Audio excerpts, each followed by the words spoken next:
Congress president इंतखाब के race में पीछे हटने की अफवाहों पर सफाई देते हुए कांग्रेस लीडर शशि थरूर ने क्या कुछ कहा, आइए आपको सुनाते हैं।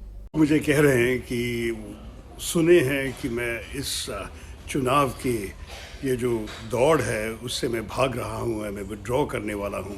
मैं आपसे कहता हूँ मैं कभी भी कोई चुनौती से भागे नहीं। मैं हूँ यहाँ 17 तारीख के चुनाव तक मैं आपके साथ हूँ।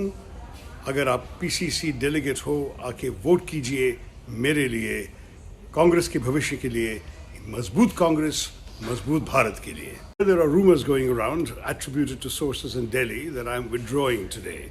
Let me assure you, I don't withdraw from a challenge. Never have all my life, never will. This is a struggle. It's a friendly contest within the party, but it's a fight to the finish. And I'm here to stay the course. Please come and vote on the 17th. For me, think tomorrow, think Tharoor.